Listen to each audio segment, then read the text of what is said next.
Hello बच्चों। बेटा आज स्टार्ट कर रहे हैं हम क्लास 9th का फिजिक्स का chapter force and laws of motion. Okay okay. इससे जस्ट पहले हमने कौन सा चैप्टर के बारे में डिस्कस किया था? इससे जस्ट पहले हमने चैप्टर किया था बेटा light reflection and refraction. Okay, वो था क्लास 10th का चैप्टर फिजिक्स का, और उससे पहले हम मोशन पढ़ चुके हैं क्लास 9th का, है ना। और वीडियोस डालने का तरीका मेरा क्या है, मैं अपने इस चैनल पे क्लास 9th एंड 10th की फिजिक्स पढ़ाता हूँ, जिसमें मैं एक चैप्टर 9th का डालता हूँ, उसे कंप्लीट हो जाने के बाद 10th का डालता हूँ, फिर उसे कंप्लीट हो जाने के बाद फिर दोबारा 9th का, फिर उसे कंप्लीट हो जाने के बाद फिर दोबारा 10th का, है ना। मतलब 9 10 दोनों साथ चल रहे हैं, ठीक है। 9 10 दोनों साथ चल रहे हैं, ठीक है। मैंने 9th का फर्स्ट चैप्टर करवा दिया है फिजिक्स का, मोशन वाला। उसके बाद मैंने 10th क्लास में जो फिजिक्स है उसका चैप्टर करवा दिया था लाइट रिफ्लेक्शन एंड रिफ्रैक्शन वाला, वो भी कंप्लीट हो गया। अब दोबारा से 9th का फिजिक्स का दूसरा चैप्टर, ठीक है, force and laws of motion, ठीक है। इसके बाद फिर से 10th का कर लूँगा, ठीक है। पहले 9th फिर 10th फिर 9th फिर 10th, ठीक है, इस तरह से। और जो कोई भी मेरे इस चैनल पर पहली बार आया है वो मेरे चैनल को सब्सक्राइब कर लेना। यूट्यूब चैनल देख लो सामने है, चैनल का नाम है बड़े आइंस्टीन, ठीक है, जिस पर मैं क्लास 9 10 की फिजिक्स पढ़ाता हूँ। ओके, चलिए बेटा आज बात करेंगे force and laws of motion के बारे में। क्या कहता है ये चैप्टर, क्या होता है इससे, ठीक है। ये चैप्टर आपको बहुत अच्छे से जब समझ में आएगा जब क्लास 9th का आप मोशन चैप्टर देख लोगे, ठीक है। क्लास 9th का आप मोशन देख लोगे, ठीक है।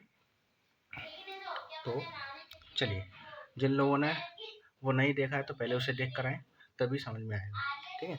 वैसे तो मैं पूरी पूरी कोशिश करूँगा आपको समझ में आए, लेकिन स्टार्टिंग से जब हम चीज़ों को देखते हैं तो अच्छे से समझ में आता है, ठीक है। चलिए बेटा देखिए, फोर्स क्या होता है, क्या होता है फोर्स, बताइए। बताओ बेटा। फोर्स का मतलब होता है बल। फोर्स का मतलब होता है बेटा बल, है ना, बल। देखो फोर्स को ना क्या कहते थे छोटी छोटी क्लासेस में, फोर्स को छोटी छोटी क्लासेस में कहते थे पुश एंड पुल, है ना। पुश एंड पुल मतलब कि किसी बॉडी, मान के चलिए ये कोई बॉक्स है ना, ये कोई बहुत बड़ा सा बॉक्स है और ये बहुत भारी है, ठीक है, ये बहुत भारी है, ठीक है। तो ये एक बंदा है जो यहाँ पर खड़ा है ना, जो इसे क्या कर रहा है, इसे खींचने की कोशिश कर रहा है एक रस्सी से, ठीक है। ये कोई रस्सी है, ठीक है, इधर खींच रहा है, ठीक, किस डायरेक्शन में, इस डायरेक्शन में, है ना। तो एक तरह से क्या कर रहा है, ये पुश कर रहा है, पुल कर रहा है। ये बेटा कर रहा है पुल, पुल पुल मतलब खींचना, ठीक है, पुल मतलब खींचना, है ना। अच्छा, इसी बॉक्स को अगर कोई बंदा ढकेले इस डायरेक्शन में, ढकेले, कैसे ढकेलेगा, ऐसे कुछ, अगर ऐसे ढकेले इस डायरेक्शन में तो बॉक्स ऑब्वियसली बात है इस डायरेक्शन में जाएगा, ठीक है। तो ये क्या कर रहा है, ये कर रहा है बेटा पुश, ये कर रहा है पुश, पुश मतलब ढकेलना, ढकेलना, ओके। तो बेसिकली पुश और पुल को ही, पुश और पुल को ही क्या कहते हैं, फोर्स कहते हैं। ये बात सच है, ये बात सच है, लेकिन आधा सच है, आधा सच है, ठीक है। इससे पहले आपने 8th में 7th में अगर फोर्स के बारे में पढ़ा हो तो फोर्स के बारे में कहते हैं कि भाई खींचने को और ढकेलने को ही फोर्स कहते हैं। सही बात है, बात सही है, लेकिन पूरी सत्यता नहीं है इस बात में। पूरी सत्यता मैं दूंगा तुम्हें। क्या सिर्फ किसी बॉडी को ढकेलना या फिर खींचना या पुश करना या फिर पुल करना, क्या यही पूरी फोर्स को एक्सप्लेन कर देता है, बताओ। क्या ये पूरी फोर्स को एक्सप्लेन कर सकता है, यही बात, ये पूरी फोर्स को एक्सप्लेन नहीं कर सकता बेटा। लेकिन ये पुश और पुल कह रहा है ना, कह ठीक रहा है, लेकिन ये आधा अधूरा कह रहा है, ठीक है। अच्छा चलो ठीक है, इतनी बात तो मुझे समझ में आ गई, ठीक है, समझ में आ गई, चलो ठीक है। अच्छा मुझे एक बात बताओ, मुझे एक बात बताओ कि इसे ढकेलने पर अच्छा देखो, मान के चलो अब जैसे कि कोई बॉल चली आ रही है, ठीक है, कोई बॉल चली आ रही है, ठीक है, ऐसे करके बॉल है कोई, ये बॉल है, ये है सरफेस इसका, है ना, धरती, ठीक है, धरती। अब ये यहाँ से किसी ने किक किया इस बॉल को, है ना, यहाँ से किसी ने इस बॉल को किक किया है, ओके, यहाँ से किसी ने इस बॉल को किक किया जिससे कि ये बॉल आगे आते आते आगे आते आते यहाँ तक आ गई, और ये यहाँ से भी और आगे जाना चाहती है, बट तब तक क्या किया इसने, एक तरह से क्या किया, इसे किक किया ना, इस बॉल को किक किया। किक मतलब क्या करा, पुश करा है, पुल करा, बताओ, इसने इसे पुश कर दिया, बताओ सही है ना, पुश कर दिया। तो जैसे ही बॉल आगे आई, तो अब हुआ क्या, यहाँ पर एक बंदा और था जिसने इस बॉल को क्या कर दिया, रोक दिया, है ना, क्या कर दिया इसने, रोक दिया, ऐसे करके अपने हाथ से ही रोक दिया, ठीक है, हाथ से रोक दिया। तो ये यहाँ पर ये मोशन करने लगी थी, मोशन का देखो, मोशन मैंने बता दिया मोशन क्या होता है, ठीक है, बॉडी में किसी भी बॉडी की पोजीशन में चेंज होने को मोशन कहते हैं, ठीक है। तो अभी इसकी पोजीशन क्या थी, अभी इसकी पोजीशन यहाँ पर थी, ठीक है, फिर इसने अपनी पोजीशन को चेंज किया, बताओ, पोजीशन चेंज हो रहा है ना, है ना। अभी फिलहाल के लिए आप ये समझ लो मोशन क्या होता है, आना जाना, ठीक है, मूव होना किसी बॉडी को, ठीक है। अभी अभी के लिए ये समझ लो, ठीक है। ठीक से अगर वीडियो देखनी है अगर मोशन के बारे में अच्छे से, तो आपको पहले मोशन चैप्टर पढ़ना पड़ेगा। तो ये यहाँ से कहाँ से तो ये यहाँ से क्या हो गई थी, मोशन में आ गई थी, ठीक है। मोशन में आने के बाद जब इसने इसे रोका, जब इसे रोका,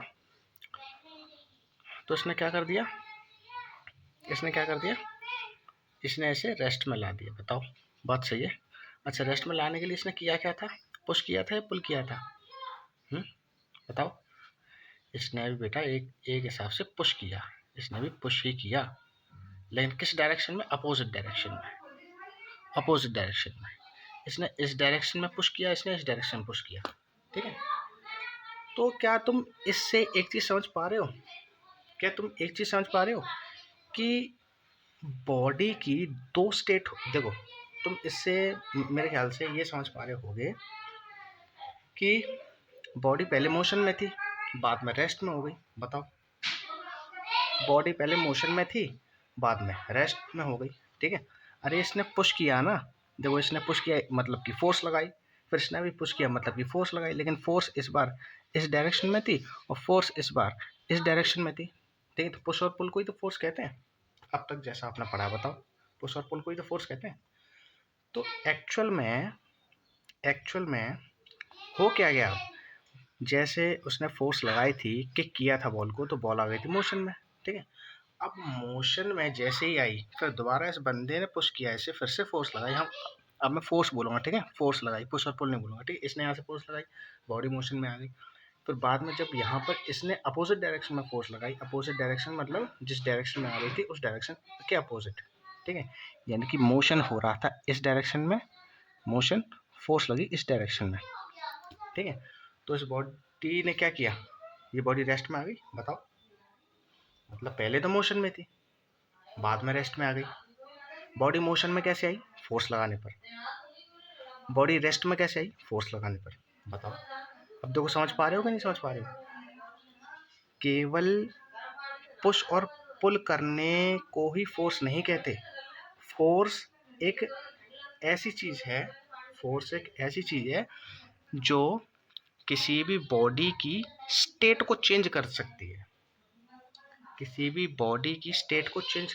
है, ठीक है, बात आगे समझना। अच्छा, स्टेट मतलब कोई बॉडी रेस्ट स्टेट में होती है, कोई मोशन स्टेट में होती है, कोई रेस्ट स्टेट में होती है, कोई मोशन स्टेट में होती है, यानी कि फोर्स ने क्या कर दिया, पहले मोशन में थी, मोशन से देखो पहले मोशन में थी, मोशन जब कर रही थी बॉल, तो उसे फिर वो बाद में किस में आ गई, रेस्ट में आ गई ना। रेस्ट में कैसे आई, जब यहाँ से फोर्स लगी उसे, ठीक है। तो ठीक है, अच्छा चलो ये बात तो समझ आई। अच्छा, जब ये यहाँ पर रेस्ट में थी, देखो ये इनिशियली तो रेस्ट में थी ना पहले, जब ये रखी हुई थी इनिशियली, मतलब पहले तो ये रेस्ट में ही थी, बताओ रेस्ट में थी। अब रेस्ट से मैंने मोशन में ला दिया, है ना। रेस्ट से मोशन में कैसे लाया मैंने इसमें फोर्स लगाई, ठीक है। यानी कि इसने क्या किया, फोर्स ने क्या कर दिया, रेस्ट से मोशन में लाया और फिर मोशन से रेस्ट में कर दिया, ठीक है। यानी कि फोर्स एक ऐसा एक्सटर्नल एजेंट है, फोर्स एक ऐसा एक्सटर्नल एजेंट है जो किसी भी बॉडी की स्टेट को चेंज कर सकता है, ठीक है। स्टेट दो तरह की होती हैं। स्टेट मतलब क्या, स्टेट का मतलब होता है बेटा स्थिति, कोई चीज किस स्टेट में है, बात है समझ में। तो कोई बॉडी या तो रेस्ट स्टेट में हो सकती है, तो रेस्ट में हो सकती है वो, यानी कि या तो विराम अवस्था में हो सकती है, देखो, या देखो स्टेट मतलब अवस्था या फिर स्थिति, अवस्था किसी भी बॉडी की अवस्था या फिर स्थिति, दोनों बातें की हैं, बताओ, ठीक है। ये दो तरह की हो सकती है, ठीक है। तो किसी भी बॉडी की अवस्था कैसी हो सकती है, या तो देखो किसी भी बॉडी की अवस्था या तो रेस्ट हो सकती है, या तो कोई रेस्ट अवस्था में हो सकता है, यानी कि विराम अवस्था में हो सकता है, बताओ विराम अवस्था में हो सकता है कोई भी बॉडी, या फिर वो मोशन में हो सकता है, बताओ, या तो मोशन में हो सकता है, मोशन मतलब गति में हो सकता है ना। तो किसी भी बॉडी की दो अवस्था ही तो हो सकती हैं, या तो वो चल रहा होगा या फिर रुका होगा, बात है सामने, या तो वो चल रहा होगा बेटा या फिर वो रुका होगा, ऐसा ही तो हो सकता है, बताओ। तो स्टेट आपको समझ में आई। और इन्हीं दोनों स्टेट्स को कौन कौन सी स्टेट, रेस्ट स्टेट, ठीक है, इसे रेस्ट स्टेट कहेंगे, यानी कि विराम अवस्था रेस्ट स्टेट, और मोशन स्टेट, इन्हीं दोनों स्टेट्स को चेंज कर देता है फोर्स, इन्हीं दोनों स्टेट्स को चेंज कर देता है फोर्स, ठीक है। एग्जाम्पल मैंने आपको बता ही दिया है, ठीक है, बताइए समझ में। ये बॉल यहाँ देखो, ये कोई बॉक्स है, ठीक है। अभी ये बॉक्स कैसे है बताओ, देखो इनिशियली ये बॉक्स बेटा आपका है रेस्ट में है। अभी ये बॉक्स कैसा है, रेस्ट में है, बताओ रेस्ट में है ना। देखो अभी इसकी स्टेट क्या है, अभी ये किस स्टेट में, ये रेस्ट स्टेट में है, ठीक है, विराम अवस्था में, है ना। अभी इसकी स्टेट कौन सी है, इसकी स्टेट है रेस्ट, यानी कि ये अभी रेस्ट स्टेट में है, ठीक है। अब मैं ये चाहता हूँ कि इसकी स्टेट को ना मैं बदल दूँ, यानी कि इसकी जो रेस्ट स्टेट है ना, इस रेस्ट स्टेट को मैं बदल दूँ। रेस्ट स्टेट को मतलब देखो रेस्ट स्टेट को बदलने का मतलब क्या है, मैं उसे मूविंग स्टेट में कर दूँ, मोशन स्टेट में कर दूँ, बताओ। तो जैसे ही मैं इसमें धक्का लगाऊंगा ना, धक्का लगाने का मतलब यानी कि पुश करूंगा, तो पुश करने का मतलब क्या है, मैंने यहाँ पर फोर्स लगा दी, बताओ फोर्स लगा दी। जैसे ही मैं इसे ढकेलूंगा तो ये रेस्ट स्टेट से मूविंग स्टेट में जाने लगेगी कि नहीं, बताओ, ये मूव करने लगेगा कि नहीं, मूव आगे की तरफ, है ना। यानी कि पहले रेस्ट में था, फोर्स लगाने के बाद क्या हो गया, ये मोशन में हो गया, ठीक, मोशन में हो गया। यानी कि पहले रेस्ट स्टेट में था, फोर्स जैसी लगी फिर इसकी स्टेट क्या हो गई, बदल गई, ये मोशन स्टेट में हो गया। अब मैं ये चाहता हूँ कि भाई अब इसकी देखो अब ये मोशन स्टेट में, अब मैं ये चाहता हूँ कि ये जो मोशन कर रहा है ना, ये जो इसकी मोशन स्टेट है ना, मैं इसे बदल दूँ। मोशन स्टेट को बदलने का मतलब अब उसे रेस्ट में ले आओ, तो मैंने यहाँ से इसे रोक दिया, यहाँ से इसे क्या कर दिया, आप इस डायरेक्शन में फोर्स लगा दी, बताओ इस डायरेक्शन में फोर्स लगानी, यानी कि यहाँ से भी पुश कर दिया मैंने, यहाँ से ही पुश कर दिया, तो ये क्या आ गया, ये दोबारा रेस्ट में आ गया, बताओ रेस्ट स्टेट में। आपको बातें समझ में आ रही है नहीं आ रही, बताओ, इतना मुश्किल तो है नहीं ये।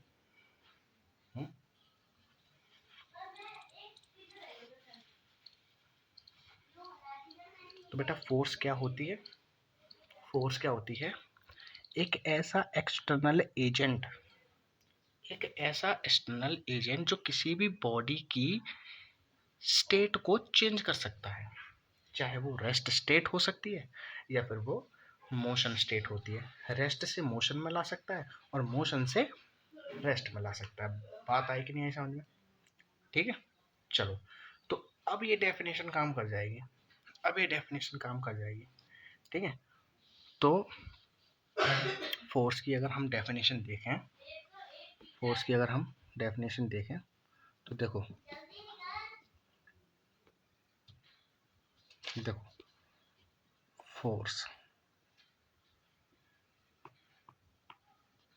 फोर्स क्या है बेटा? फोर्स क्या है? कॉपी पेन लेकर बैठा करो।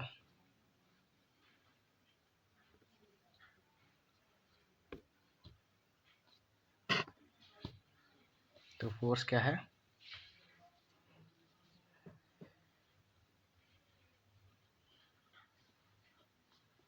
It is an external agent capable for changing the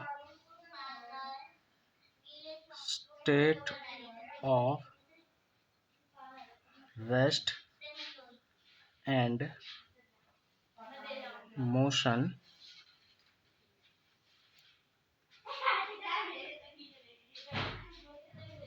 after once applied। इसमें ऐसे लिख लो, for changing the state of rest and motion. अरे यार ऑफ है, ठीक है, ऑफ द बॉडी, ठीक है। यार देखो मैं ये कभी कभी ऐसा होता है सीधा, मतलब ऐसे बीच में ऐसे कर देता हूँ, तो कोई दिक्कत मत लिया करो, ठीक है। कैसे लिखना है? State of the rest and motion of the body, फिर इसके बाद after once applied on it, ठीक है बेटा। इसका मतलब है, देखो मैंने तुम्हें एक चीज़ तो बता दी कि जो फोर्स होती है वो किसी भी बॉडी की स्टेट ऑफ रेस्ट या फिर स्टेट ऑफ मोशन को चेंज कर सकती है ना, यानी कि स्टेट को चेंज कर सकती है, ठीक है। रेस्ट स्टेट से मोशन में ला सकती है और मोशन से रेस्ट में ला सकती है, ठीक है। स्टेट चेंज हो सकती है कि नहीं? अच्छा, ठीक है। तो यही लिखा है इसमें, it is an external agent. ये एक ऐसा एक्सटर्नल एजेंट है, एक्सटर्नल मतलब बेटा बाहरी, ठीक है। बाहरी एक ऐसी चीज़, एजेंट अभी एजेंट ही समझ लो, ठीक है। ऐसी बाहरी कोई एक ऐसा एजेंट, भाई फोर्स हम लगाते हैं बाहर से ही तो लगाते हैं, ठीक है। एक ऐसा बाहरी एजेंट जो कैपेबल होता है, ठीक है, जो कैपेबल होता है बॉडी के मोशन और रेस्ट की स्टेट को चेंज करने के लिए। कब? जब ये एक्सटर्नल एजेंट अप्लाइड किया जाता है उस बॉडी पर। बात समझ में आ रही है? जैसे इस बॉडी पर अगर मैं फोर्स लगा दूँ, ठीक है, अगर मैं फोर्स लगा दूँ, फोर्स मतलब फोर्स को क्या बोला? एक्सटर्नल एजेंट, ठीक है। तो अगर इस बॉडी पर मैं एक्सटर्नल एजेंट को लगा दूँ, ठीक है, तो इस बॉडी की स्टेट क्या हो जाएगी? चेंज हो जाएगी, रेस्ट से मोशन या फिर मोशन से रेस्ट, ठीक है। और उसी एक्सटर्नल एजेंट को हमने नाम दिया है फोर्स, ठीक है। ये होती है बेटा परफेक्ट डेफिनेशन ऑफ फोर्स, ठीक है। फोर्स के बारे में समझ गए? चलो ठीक है। अब देखते हैं बैलेंस और अनबैलेंस फोर्स के बारे में, ठीक है। देखो बैलेंस फोर्स क्या होती है? देखो मान के चलो ये मेरे पास कोई बॉक्स रखा है, ठीक है। समझते हैं ना धीरे धीरे, ठीक है। ये मेरे पास कोई बॉक्स है, ओके। अच्छा बेटा, मान के चलो और ये क्या है? ये इसका ये धरती पर रखा हुआ है, ठीक है, सरफेस पर, ठीक है। अच्छा, मैंने यहाँ से फोर्स लगाई, ये ऐसे। एक बच्ची ने मुझसे कहा कि सर कार्टून बहुत अच्छा बनाते हो। क्या कहा? कार्टून बहुत अच्छा बनाते हो। अरे कोई नहीं, वैसे तो मैं सब चीज़ें अच्छी बनाता हूँ, तो उसकी बातों पर मुझे थोड़ी हंसी आई। अच्छा, तो क्या हुआ? मैंने इस पर फोर्स लगा दी, ठीक है। मैंने इस पर फोर्स लगाई, मान के चलो बेटा मैंने 10 न्यूटन की फोर्स लगाई। बेटा फोर्स कितनी लगे 10 न्यूटन की। ये जो न्यूटन है ना, ये जो न्यूटन है ना, ये क्या है, एसआई यूनिट। फोर्स को किस में मेजर करते हैं, एसआई यूनिट है ये फोर्स की, ठीक है। SI unit of force Newton, Newton, ठीक है। इसको एन से डिनोट करते हैं, ठीक है। एसआई यूनिट क्या है फोर्स की, न्यूटन, ठीक है। तो मैंने 10 न्यूटन की फोर्स लगा दी, किस डायरेक्शन में, इस डायरेक्शन में, बताओ। और 10 न्यूटन की ही फोर्स यहाँ से लग गई, 10 न्यूटन की ही फोर्स यहाँ से लगा दी मैंने, बट अपोजिट डायरेक्शन में बेटा, अपोजिट डायरेक्शन में। फोर्स कितनी, 10 न्यूटन की फोर्स ही मैंने यहाँ से लगा दी, ठीक है। तो यहाँ से भी उतनी फोर्स, यहाँ से भी उतनी फोर्स, ठीक है। मान लो जैसे स्केल है कोई, ठीक है। अब इस स्केल को दो बंदे हैं जो सेम फोर्स से क्या कर रहे हैं, ऐसे दबा रहे हैं, ठीक है। ये देखो ऐसे करके, ऐसे ऐसे, ये देखो ऐसे, मैं ऐसे करके इसे दबा रहा हूँ, ठीक है। सेम फोर्स से, ठीक है। ये देखो सेम फोर्स से दबा रहा हूँ, ठीक है। यहाँ से भी 10 न्यूटन की, यहाँ से भी 10 न्यूटन की, ठीक है। सॉरी, यहाँ से भी 10 न्यूटन की, यहाँ से भी 10 न्यूटन की, ठीक है। और मैं इसे दबाता जा रहा हूँ। तो क्या ये अपनी पोजीशन से हटेगा क्या, बताओ। क्या ये हिलेगा डुलेगा क्या? मुझे ये बताओ, ये जो बॉक्स है या फिर जो स्केल है, जो कुछ भी है, अगर दोनों तरफ से बराबर का बल लग रहा है, बराबर फोर्स लग रही है, तो क्या वो बॉडी अपनी जगह से डिस्प्लेस होगी क्या? जाहिर सी बात है, नहीं होगी, ठीक है। तो इसी को कहते हैं बेटा बैलेंस फोर्स। इसको क्या कहते हैं, इसी को कहते हैं बेटा बैलेंस फोर्स, ठीक है। बैलेंस फोर्स कौन सी होती है, जिसमें दो फोर्सेस हों, जिसमें दो फोर्सेस हों लेकिन अपोजिट डायरेक्शन में हो। दो ऐसी फोर्सेस जिनका मैग्नीट्यूड तो सेम है। ये भी एक वेक्टर क्वांटिटी है, मैं तुम्हें बता दूं, ये भी एक वेक्टर क्वांटिटी है। वेक्टर क्वांटिटी मतलब इसका डायरेक्शन भी होगा, मैग्नीट्यूड भी होगा, मैग्नीट्यूड भी होगा, ठीक है। तो फिर मैंने क्या किया, मैग्नीट्यूड इसका क्या है 10 न्यूटन, इसका भी मैग्नीट्यूड 10 न्यूटन, लेकिन इसकी डायरेक्शन कैसी, ईस्ट की तरफ, और इसकी डायरेक्शन वेस्ट की तरफ है, ठीक है। ईस्ट वेस्ट नॉर्थ साउथ जानते हो, ईस्ट वेस्ट नॉर्थ साउथ। इसकी डायरेक्शन किधर है, ईस्ट की तरफ, और इसकी डायरेक्शन किधर है, नॉर्थ की तरफ, ठीक है। यानी कि अपोजिट डायरेक्शन में, ये इधर, ये इधर, ठीक है। दो इक्वल और अपोजिट डायरेक्शन की फोर्स जब किसी बॉडी पे अप्लाई होती है ना, तो उन पेयर ऑफ फोर्सेस को कहते हैं बैलेंस फोर्स। उन फोर्सेस को क्या कहते हैं, बैलेंस फोर्स कहते हैं, ठीक है। तो यहाँ पर जो फोर्सेस है ना, यहाँ पर ये फोर्स जो है बैलेंस है, ठीक है। कैसी फोर्स है, बैलेंस फोर्स है, ठीक है। अच्छा देखो, यानी कि अगर मैं यहाँ पर टोटल फोर्स निकालूँ, अगर मैं निकालूँ, मतलब कि कट पिट के, मतलब कि देखो, ज़रूरी नहीं है कि किसी बॉडी पर दो फोर्स ही लग रही हो बैलेंस, हो सकता है ऐसे भी 10 न्यूटन लग रही हो, ऐसे भी 10 न्यूटन लग रही हो, ठीक है। ऐसे भी 10 न्यूटन लग रही हो, ऐसे भी 10 न्यूटन लग रही हो, तो बताओ ये कहीं जाएगा? देखो ऐसे भी 10 न्यूटन लग रही हो और ऐसे भी 10 न्यूटन लग रही हो, चारों तरफ से 10-10 न्यूटन की लग रही हो, ठीक है। तो क्या ये कहीं जाएगा? नहीं जाएगा भाई, अपनी पोजीशन पर रहेगा। या फिर यहाँ से 15 न्यूटन की लग रही हो, यहाँ से 15 न्यूटन की लग रही हो, यहाँ से 10-10 अपोजिट डायरेक्शन में, ऐसे यहाँ से 15-15 अपोजिट डायरेक्शन में, तो बताओ ये कहीं जाएगा? ये कहीं नहीं जाने वाला, तो ऐसी फोर्सेस को कहते हैं बेटा बैलेंस फोर्स, ठीक है। बट हम अभी ऊपर नीचे वाली बात नहीं कर रहे हैं, अभी हम दो इक्वल और अपोजिट की बात करेंगे, क्योंकि अभी इतना ज़्यादा कॉम्प्लेक्स आपके 9th में है नहीं, ठीक है। तो अभी के लिए आप ये समझो कि जितनी भी फोर्सेस लगती हैं ना एक बॉडी पे, इक्वल और अपोजिट, किसी भी बॉडी पर इक्वल फोर्सेस, इक्वल का मैं इक्वल क्यों कह रहा हूँ, क्योंकि इनका मैग्नीट्यूड इक्वल है, और अपोजिट क्यों कह रहा हूँ, क्योंकि एक की डायरेक्शन दूसरे की डायरेक्शन के अपोजिट है, ये इस डायरेक्शन में, ये इस डायरेक्शन में, ठीक है।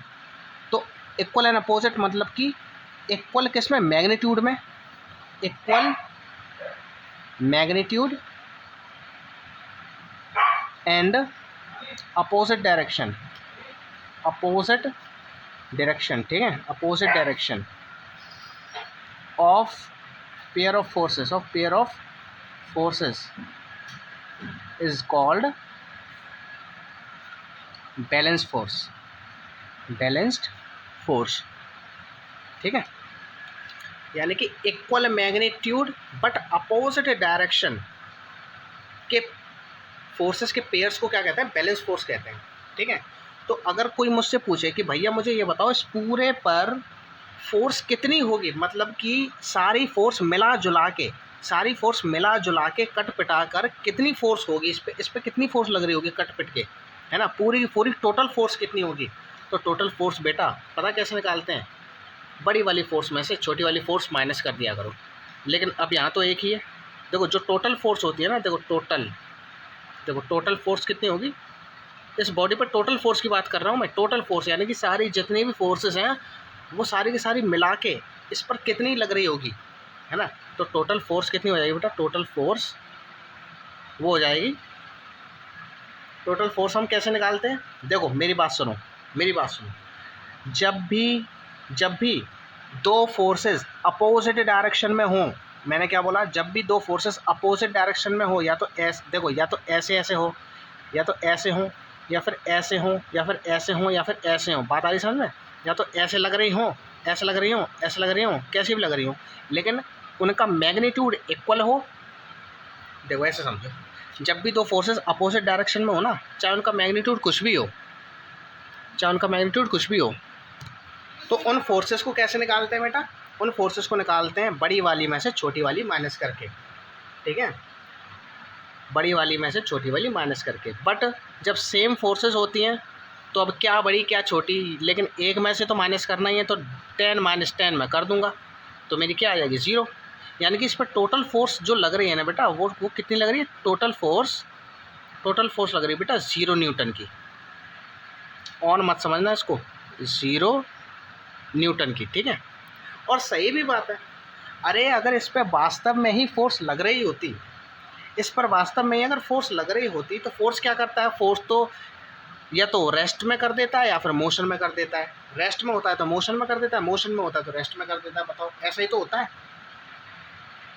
लेकिन इस पे नेट फोर्स यानी कि टोटल फोर्स क्या आ रही है? 0 आ रही है। अरे 0 इसलिए आ रही है क्योंकि ये अपनी पोजीशन को इसने चेंज ही नहीं किया। अगर इस पर कोई ना कोई फोर्स आती तो बताओ, फोर्स का मतलब क्या होता है? फोर्स तो या तो मूव कर देता है या फिर मतलब स्टेट को चेंज कर देता है। बताओ, स्टेट को चेंज कर देता है, इसका मतलब क्या है? इसने अपनी पोजीशन को चेंज किया ही नहीं ना। ये रेस्ट में था, अब भी रेस्ट में है, ये मोशन में ही नहीं गया, क्योंकि इस पर फोर्स लगी ही नहीं, क्योंकि इस पर फोर्स ही नहीं लगी। अरे अगर इस पर फोर्स लगती बेटा तभी तो ये मूव करता, लेकिन टोटल फोर्स इस पर आ कितने देगी? 0 आ रही है। तो जब फोर्स लगेगी ही नहीं, जब 0 फोर्स आएगी, तो चेंज कहाँ से हो जाएगी इसकी पोजीशन? बताओ मुझे, कहाँ से चेंज हो जाएगी? ठीक है, तो बेटा एक चीज़ आप याद रख लो, और हाँ एक चीज़ और, ये जो टोटल फोर्स होती है ना बेटा, इस टोटल फोर्स को देखो, रुक जाओ अभी थोड़ा, हाँ इस टोटल फोर्स को कहते हैं बेटा एफ नेट। टोटल के लिए यूज़ करते हैं एफ नेट, यानी कि एफ नेट कितनी है? 0 न्यूटन। ओके, ठीक है, 0 न्यूटन। अच्छा एक चीज़ आपको ध्यान में रखनी है। when two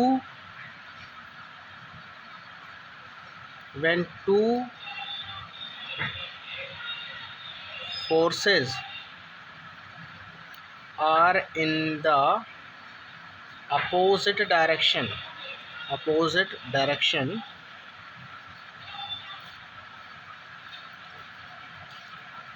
the net force is given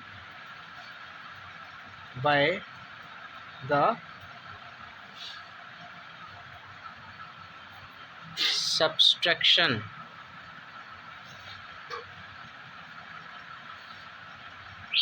from the larger magnitude of force, बहुत मेन बात लिख रहा हूँ, ठीक है। मैंने क्या लिखा, देखो, जब दो फोर्सेस अपोजिट डायरेक्शन में हों, ठीक है, जब दो फोर्सेस अपोजिट डायरेक्शन में हों, ठीक है, बना भी देता हूँ, तुम लोगों को कोई भरोसा नहीं है। जब दो फोर्सेस अपोजिट डायरेक्शन में हो, कैसे, एक फोर्स ऐसे लग रही हो 10 न्यूटन की इस पर, और एक फोर्स ऐसे लग रही हो 10 न्यूटन की इस पर, ये क्या है, फोर्स, ये क्या है, फोर्स, ठीक है, वेक्टर क्वांटिटी है, ठीक है, ठीक है।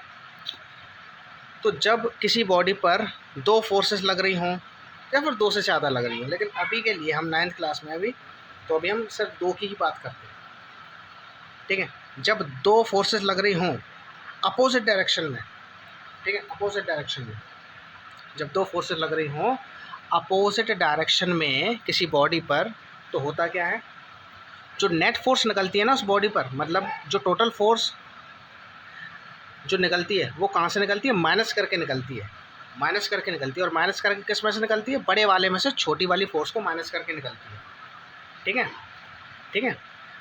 मान के चलो, अच्छा अभी 18 होता, 18 होता है ये वाला, ठीक है, 18 होता है, ये 18 होता है, ठीक है। तो अब देखो इस पर कितनी फोर्स लग रही होगी, इस पर कितनी फोर्स लग रही होगी, बताओ, इस पर कितनी फोर्स लग रही होगी, मुझे एक बात बताओ। इस स्केल पे मैं यहाँ से ज़्यादा फोर्स लगाऊँ 18 न्यूटन की, यहाँ से 10 न्यूटन की लगाओ, तो बताओ क्या ये अपनी पोजीशन से हटेगा कि नहीं, क्या इसकी पोजीशन चेंज होगी क्या, होगी या नहीं, क्या इसकी स्टेट चेंज होगी कि नहीं, ये रेस्ट स्टेट में है अभी, क्या ये मोशन स्टेट में आएगा, आंसर है बिल्कुल, बिल्कुल। अच्छा किस डायरेक्शन में जाएगा, इस डायरेक्शन में जाएगा, इस डायरेक्शन में जाएगा, इस डायरेक्शन में जाएगा, इस डायरेक्शन में जाएगा, अरे सीधी सी बात है, जिस डायरेक्शन की फोर्स ज़्यादा है उसी डायरेक्शन में जाएगा, इस डायरेक्शन में फोर्स ज़्यादा है ना, इस डायरेक्शन में फोर्स ज़्यादा है, और ये फोर्स किस डायरेक्शन में, इसमें, तो ये इधर को ही हो जाएगा। और ऐसी टाइप ऑफ फोर्स को ही कहते हैं अनबैलेंस फोर्स, इसी टाइप की फोर्स को कहते हैं अनबैलेंस फोर्स, ठीक है, अनबैलेंस फोर्स कहते हैं इसे, बात आ रही समझ। और बेटा ये जो अनबैलेंस फोर्स है ना, यही एक्सेलरेशन प्रोवाइड करती है बॉडी को, एक्सेलरेशन वाली बात बाद में बताऊँगा, ठीक है। तो जब भी दो इक्वल एंड अपोजिट फोर्सेस हों तो वहाँ पर फोर्स कैसी होगी, बैलेंस फोर्स, ठीक है। जैसे यहाँ पर देखो, यहाँ पर दो फोर्सेस लग रही थी, उनका मैग्नीट्यूड इक्वल था, लेकिन डायरेक्शन एक की ऐसे थी और एक की ऐसे थी, ठीक है। तो जब किसी बॉडी पर बैलेंस फोर्स लग रही होती है ना, तो बैलेंस फोर्स में क्या होता है, दोनों फोर्सेस का मैग्नीट्यूड सेम होता है, लेकिन दोनों फोर्सेस की डायरेक्शन अपोजिट होती है, दोनों फोर्सेस की डायरेक्शन अपोजिट होती है, उसे कहते हैं बैलेंस फोर्स, ठीक है, ठीक है। और जब किसी बॉडी पर, जब किसी बॉडी पर फोर्स कैसी लग रही हो, अपोजिट लगे या ना लगे, अपोजिट लग, देखो जब किसी बॉडी पर दो फोर्सेस लग रही हों, ज़रूरी नहीं है कि अपोजिट डायरेक्शन में ही दोनों लग रही हों, मेरी बात समझना ध्यान से, ज़रूरी नहीं है। देखो अनबैलेंस फोर्स में ऐसा होता है, अनबैलेंस फोर्स में ऐसा होता है कि ज़रूरी नहीं है कि दोनों अपोजिट डायरेक्शन में ही हों, हो सकता है दो फोर्स लग रही हों यहाँ से, है ना, दो फोर्स लग रही हों यहाँ से, बताओ, ऐसा भी हो सकता है, देखो दो फोर्सेस ऐसे लग रही हों, ऐसे लग रही हों, ये 10 न्यूटन की लग रही हो, और एक और लग रही हो उसमें 20 न्यूटन की, यहाँ से कोई फोर्स ना लग रही हो, तो ये आगे को जाएगा कि नहीं, बताओ, आगे को जाएगा, आगे को जाएगा।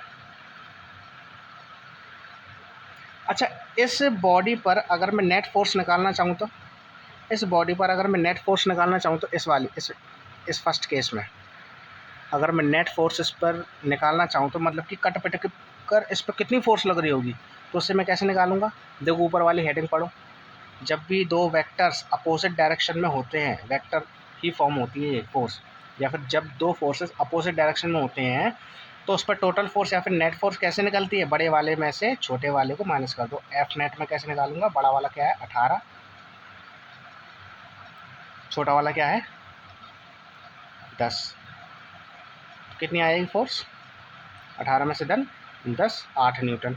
यानी कि इस पहले वाले केस में इस बॉडी पर 8 न्यूटन की फोर्स लग रही होगी, 8 न्यूटन की फोर्स लग रही होगी। और किस डायरेक्शन में? वेस्ट डायरेक्शन में। ये वेस्ट है ना, ये वेस्ट ही तो होता है, मतलब जिस तरफ ज़्यादा फोर्स उसी डायरेक्शन में चली जाएगी बॉडी। बात आ रही है आपको समझे? बात आ रही समझे? ऐसे होता है। तो ऐसे समझ लो, ऐसे समझ लो यार, अगर बॉडी अपनी स्टेट को चेंज कर दे तो उस पर बैलेंस फोर्स लगती है, सॉरी उस पर अनबैलेंस फोर्स लगती है। और अगर बॉडी अपनी स्टेट को चेंज ना करे उस पर लगती है अरे यार मैंने क्या बोल दिया, देखो जब बॉडी अपनी स्टेट को चेंज कर दे तो उस पर लगती है अनबैलेंस फोर्स, अब और अगर स्टेट को चेंज ना करे तो उस पर लगती है बैलेंस फोर्स। बात आ रही है समझ? अच्छा, जब दो वेक्टर्स, तो एक चीज़ मैं बता दूं, अच्छा इस पर अगर मैं नेट फोर्स निकालना चाहूँ तो इस पर अगर मैं निकालना चाहूँ तो हमेशा ध्यान रखना, हमेशा याद रखना, हमेशा याद रखना, जब भी दो फोर्सेस सेम डायरेक्शन में हो, या तो यहाँ से हो या फिर यहाँ से हो, यहाँ से हो, यहाँ से हो, जब फोर्सेस सेम डायरेक्शन में हो किसी भी बॉडी पर तो उस पर नेट फोर्स कैसे निकलती है? दोनों फोर्सेस को ऐड करके। ठीक है, मैं यहाँ पे लिख देता हूँ, when two forces are in the same direction,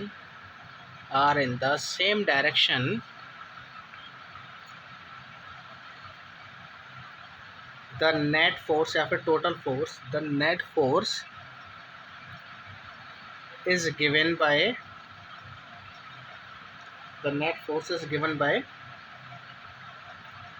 addition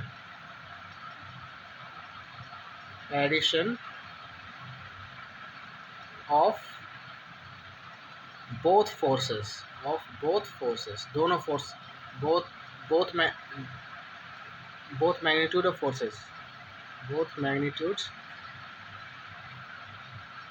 of forces। ठीक है, ये समझ लो, ठीक है। जब किसी बॉडी पर सेम डायरेक्शन में, मतलब कि दो या दो से ज़्यादा फोर्स, ज़रूरी नहीं दो हो, तीन भी हो सकते हैं, ठीक है।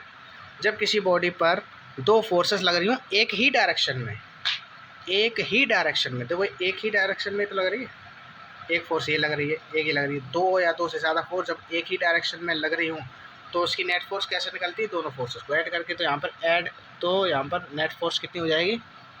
एफ नेट अगर मैं निकालूँ कैसे हो जाएगी? 10 + 20, 30 न्यूटन की फोर्स लग रही है बेटा इस पर। और ये भी अनबैलेंस फोर्स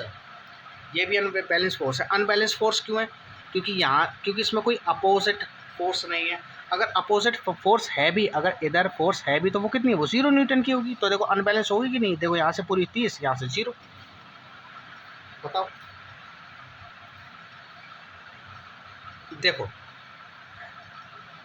अब मेरी बात को ध्यान से सुनो, देखो ये दो केसेस बहुत ज़रूरी हैं, ठीक है, इन दोनों को ध्यान से समझ लेना।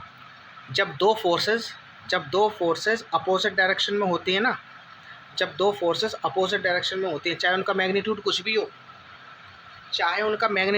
हो, इक्वल हो या फिर अनइक्वल हो। मैंने क्या बताया? जब किसी बॉडी पर दो फोर्सेस ऐसे हों अपोजिट डायरेक्शन में, चाहे उनका मैग्नीट्यूड कुछ भी हो, या तो दोनों का मैग्नीट्यूड इक्वल हो या फिर इक्वल ना हो, या तो 10-18 हो, ये अनइक्वल है, इक्वल नहीं है, या फिर 10-10 हो, ऐसे करके, या फिर 10-10 हो, ठीक है, 10-10 हो। इससे मतलब नहीं है, बस अपोजिट डायरेक्शन में होनी चाहिए दोनों फोर्सेस। तो जब भी फोर्सेस अपोजिट डायरेक्शन में होती हैं तो उन पर तो उसी बॉडी पर टोटल फोर्स कहाँ से निकलती है? बड़ी वाली फोर्स में से छोटी वाली फोर्स माइनस करके, जैसे कि इसमें हुआ है, ठीक है, इस केस में, ठीक है। तो इस पहले पॉइंट को ऐसे करके समझ लेना।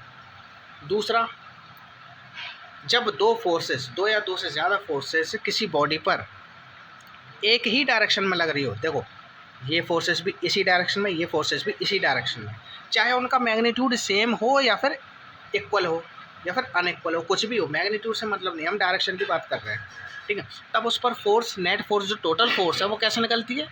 दोनों फोर्सेस को ऐड करके। ये बात बहुत ज़रूरी है, समझ लो, ठीक है। और बैलेंस फोर्स कौन सी होती है? बैलेंस फोर्स कौन सी होती है? बैलेंस फोर्स कौन सी होती है? बैलेंस फोर्स वो होती है जिस पर दो फोर्सेस लग रही हों इक्वल और अपोजिट मैग्नीट्यूड की। ठीक है, ऐसे लिख लो, equal magnitude and opposite direction of pair of forces is called balance force. तो ये एक तरह की बैलेंस फोर्स की डेफिनेशन हो गई है। बैलेंस्ड फोर्स की डेफिनेशन है, ठीक है। देखो, जब किसी बॉडी पर ना इक्वल और अपोजिट डायरेक्शन में फोर्स लग रही हों, इक्वल मतलब कि equal magnitude but opposite direction. देखो, इक्वल मैग्नीट्यूड है बट अपोजिट डायरेक्शन है, दोनों का डायरेक्शन ऐसे नहीं है, दोनों का डायरेक्शन है ऐसे। अच्छा, ये डायरेक्शन ऐसे भी तो हो सकता था, अभी तो मैंने दबा रहा हूँ, ऐसे खींच भी तो सकता हूँ, तो भी तो अपोजिट डायरेक्शन है। तो डायरेक्शन कैसे? देखो, अभी ऐसे है डायरेक्शन, दबा रहा हूँ, है ना, ऐसे भी तो हो सकता है, खींच भी तो सकता हूँ ऐसे करके बात समझ रहे हो? ये बंदा कोई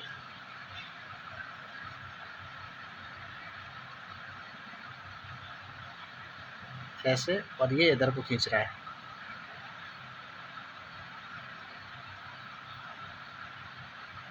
ये रस्सी से, ये भी 10 न्यूटन, ये भी 10 न्यूटन, फोर्स एंड फोर्स, ये खींच भी तो रहा है।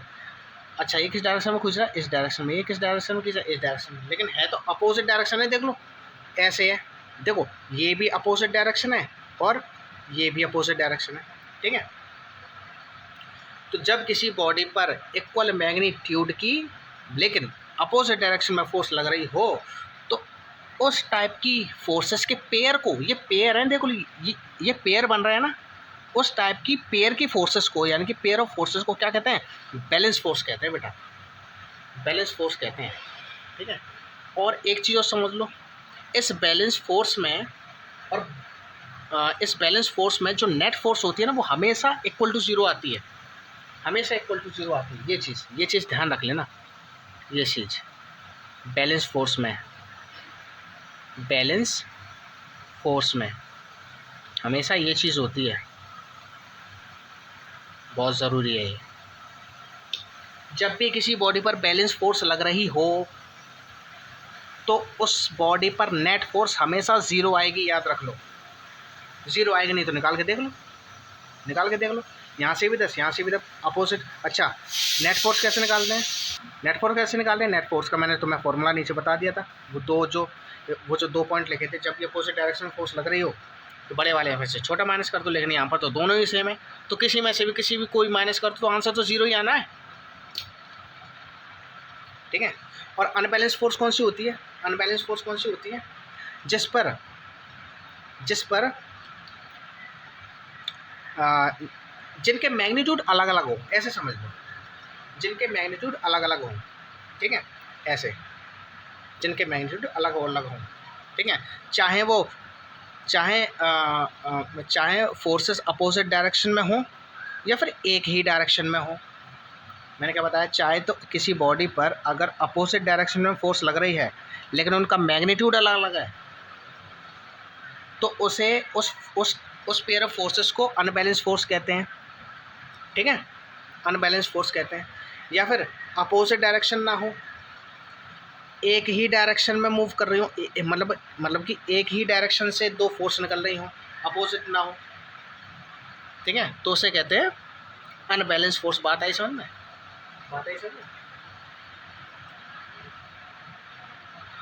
तो बेटा, अनबैलेंस की भी एक डेफिनेशन लिखी लो तुम, अनबैलेंस फोर्स की भी डेफिनेशन लिखी लो। अनबैलेंस फोर्स में होता है क्या है बेसिकली? अनबैलेंस फोर्स में क्या होता है, अगर किसी बॉडी पर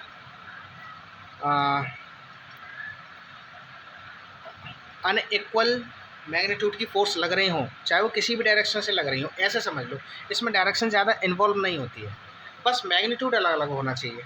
देखो, मैग्नीट्यूड अलग अलग होना चाहिए। देखो कैसे, इस बॉडी पर अगर अपोजिट डायरेक्शन में फोर्स लग रही हो ना, तो मैग्नीट्यूड अलग अलग होना ही चाहिए। अपोजिट डायरेक्शन में देखो, एक फोर्स ऐसे, एक फोर्स ऐसे, अगर दो फोर्सेस अपोजिट डायरेक्शन में लग रही हों तो दोनों का मैग्नीट्यूड अलग अलग होना ही चाहिए। लेकिन अगर दो फोर्सेस सेम डायरेक्शन में इस तरह से लग रही हो, इस तरह से, तो उनका मैग्नीट्यूड चाहे कुछ भी हो, ये मूव करेगा ही करेगा आगे। बात आगे समझ, मैंने क्या बोला, अगर दो फोर्सेस अपोजिट डायरेक्शन में लग रही हों जिनका मैग्नीट्यूड अलग अलग हो, तो वो अनबैलेंस फोर्स है। या फिर अनबैलेंस फोर्स दूसरा क्या होगा, अगर दोनों की डायरेक्शन सेम है, दोनों फोर्सेस की डायरेक्शन सेम है, तो चाहे उनका मैग्नीट्यूड कुछ भी हो, तो अनबैलेंस फोर्स हो। ठीक है। बेसिकली अनबैलेंस फोर्स में होता क्या है, अनबैलेंस फोर्स में बॉडी स्टेट को चेंज कर देती है अपनी। ऐसा समझ लो, देखो इसमें स्टेट चेंज हो जाएगी, तुम डायग्राम देख के भी समझ सकते हो, देखो इसमें स्टेट चेंज हो जाएगी, इसमें भी स्टेट चेंज हो जाएगी, है ना। तो अनबैलेंस फोर्स की भी डेफिनेशन तुम लिख ही लो।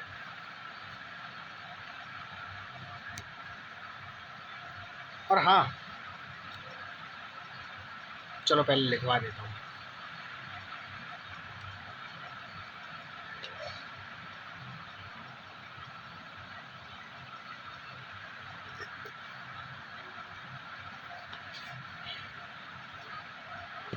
देखो वैसे तो देखो मैंने अनबैलेंस फोर्स तो मैं समझा दिए कैसे कैसे होती है, लेकिन डेफिनेशन के हिसाब से फ़िलहाल तुम ऐसे ही लिख सकते हो कि जब किसी बॉडी पर अपोजिट डायरेक्शन में फोर्स हो लेकिन अलग अलग मैग्नीट्यूड की, ठीक है, जब किसी बॉडी पर अनइक्वल मैग्नीट्यूड की फोर्सेस लगती हैं अपोजिट डायरेक्शन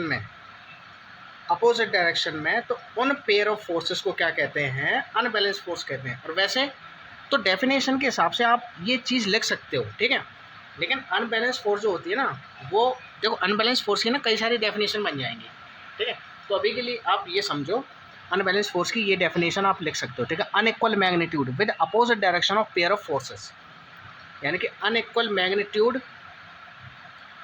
अपोजिट डायरेक्शन के साथ, अनइक्वल मैग्नीट्यूड है देखो 10 18, लेकिन अपोजिट डायरेक्शन है, तो इस टाइप की पेयर ऑफ फोर्सेस को क्या कहते हैं कि देखो ये भी तो पेयर है, तो इस टाइप की पेयर ऑफ फोर्सेस को क्या कहते हैं, अनबैलेंस फोर्स कहते हैं। और एक बात और, बैलेंस फोर्स, जो बैलेंस फोर्स हमने पीछे पढ़ी थी, बैलेंस फोर्स में जो नेट फोर्स होती थी हमेशा जीरो आती थी, लेकिन यहाँ पर अनबैलेंस फोर्स में नेट फोर्स कभी जीरो नहीं आ सकती। देखो f net is not equal to zero, यहाँ से हम चेक भी कर सकते हैं। देखो एफ नेट निकालेंगे 18 - 10 क्या आई है, देखो एफ नेट आई है 10 के इक्वल, जीरो नहीं आई, यानी कि f net is not equal to zero. बात आई समझ में, ये होता है, ठीक है। और फोर्सेस की नेट फोर्स को कैसे निकालते हैं वो मैंने आपको बता दिया, जो मैंने पॉइंट्स आपको 2-3 पॉइंट्स जो मैंने आपको लिखवाए थे, ठीक है, वो ज़रूरी है। बैलेंस अनबैलेंस फोर्सेस आप समझ गए हो, ठीक है। अगर फिर भी अगर किसी को प्रॉब्लम है कमेंट करना, मैं आपको अच्छे से समझा दूँगा, ठीक है। अच्छा एक चीज़ और बताई थी मैंने, देखो बेटा बैलेंस फोर्स हमेशा, देखो बैलेंस फोर्स जो होती है ना, बैलेंस फोर्स में कभी भी एक्सेलरेशन नहीं होगा, बैलेंस फोर्स में कभी भी एक्सेलरेशन नहीं होगा। मुझे एक बात बताओ, देखो जो हमारा एक्सेलरेशन होता है ना, एक्सेलरेशन क्या होता था, change in velocity, acceleration change in velocity तो होता था। देखो अगर इस बॉडी पर देखो अभी इसकी इनिशियल वेलोसिटी कितनी है बताओ, ज़ीरो है ना, इसकी इनिशियल वेलोसिटी ज़ीरो है ना, बताओ, क्योंकि अभी ये रेस्ट में है। अब मैं इस पर बैलेंस फोर्स लगा दूँ, देखो अपनी उंगलियों से दोनों से बैलेंस फोर्स लगा दूँ, ऐसा करके इसे दबाऊँ, यहाँ से भी 10 न्यूटन, यहाँ से भी 10 न्यूटन, मान के चलो यहाँ से भी 10 न्यूटन, यहाँ से भी 10 न्यूटन, तो बताओ बाद में भी इसकी वेलोसिटी ज़ीरो ही रही ना, बताओ, क्योंकि बैलेंस फोर्स लग रही है, मतलब कि इस पर कोई फोर्स लग ही नहीं रही है, इसका मतलब इस पर नेट फोर्स क्या है, ज़ीरो है, इस पर नेट फोर्स ज़ीरो है, ठीक है। और नेट फोर्स जब ज़ीरो होती है तो क्या बॉडी अपनी जगह से हिलती है, तो क्या इसकी स्पीड जो है, क्या इसकी जो वेलोसिटी है क्या वो चेंज हुई, अरे पहले भी इसकी वेलोसिटी क्या थी, ज़ीरो थी इनिशियल वेलोसिटी, और बाद में जब फोर्स लगाने के बाद भी इसकी वेलोसिटी क्या रही, ज़ीरो ही रही, है ना, फाइनल मतलब वी, अरे यू जो था वो भी ज़ीरो, और जो बाद वाला यू था फोर्स लगाने के बाद तब भी वी ज़ीरो रहा, ठीक है। एक्सेलरेशन का फॉर्मूला क्या होता था, v - u अपॉन में t, तो v भी ज़ीरो और ये भी ज़ीरो, टाइम चाहे कुछ भी हो, जब ऊपर की वैल्यू ज़ीरो होती है तो पूरी फोर्स ज़ीरो आ जाती है, मतलब पूरा एक्सेलरेशन ज़ीरो आ जाता है। तो देखो तो बैलेंस फोर्स में एक्सेलरेशन नहीं होता है, ये चीज़ भी लिखवा दूंगा। लेकिन अनबैलेंस फोर्स क्या करती है? अनबैलेंस फोर्स बेटा क्या करती है पता है? अनबैलेंस फोर्स एक्सेलरेशन प्रोवाइड करती है, हमेशा एक्सेलरेशन होगा। देखो चेक कर लो, नहीं तो चेक कर लो। देखो अगर इस स्केल पे, इसी को समझ लो, देखो इस स्केल पे मैंने 10 न्यूटन की फोर्स यहाँ से लगा दी, 18 न्यूटन की फोर्स यहाँ से लगा दी, है ना। तो नेट फोर्स निकालूंगा तो क्या आएगा? 10 न्यूटन की फोर्स लगेगी इस पर, 10 न्यूटन की। तो बताओ तो ये किस डायरेक्शन में मूव करेगा? जिस डायरेक्शन में ज़्यादा फोर्स है। डायरेक्शन किधर है? इस डायरेक्शन में ज़्यादा फोर्स है। देखो 18 न्यूटन। तो बताओ ये ऐसे करके मूव नहीं करने लगेगा?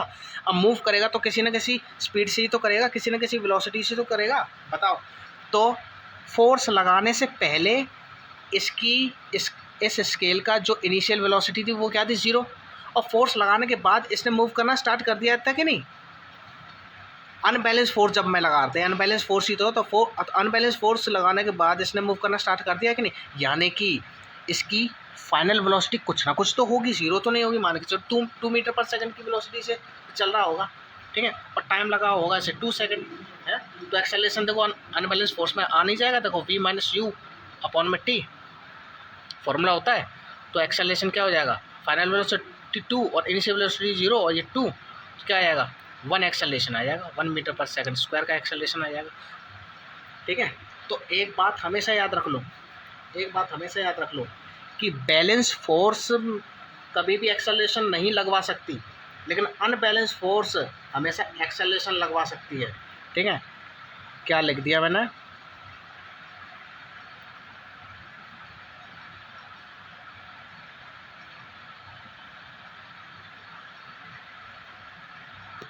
देखो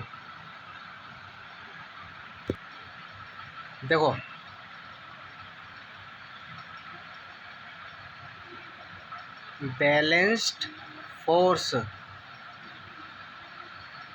कैन नॉट क्रिएट एक्सेलरेशन, लेकिन अनबैलेंस फोर्स ये बहुत मेन चीज़ है, सब चीज़ों को याद करने ना।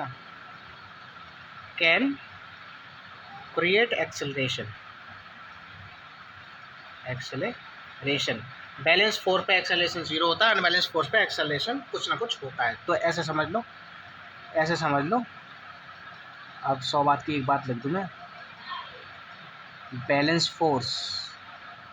फोर्स होगा तो नेट फोर्स उस पर हमेशा 0 होगी और एक्सेलरेशन भी 0 होगा। लेकिन अनबैलेंस फोर्स में क्या होगा? अनबैलेंस फोर्स जब लगेगी तो उस पर एफ नेट कुछ ना कुछ हमेशा होगा, यानी कि 0 नहीं होगा, पर एक्सेलरेशन भी कुछ ना कुछ होगा, 0 नहीं होगा। बात है समझ? तो ये चीज़ें आप याद कर लो, ठीक है बेटा। वैसे एक चीज़ और है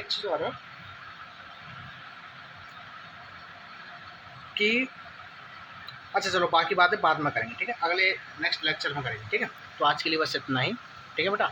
बहुत इंपॉर्टेंट लेक्चर, ध्यान से देखना ऐसे, ठीक है, अच्छे से समझना।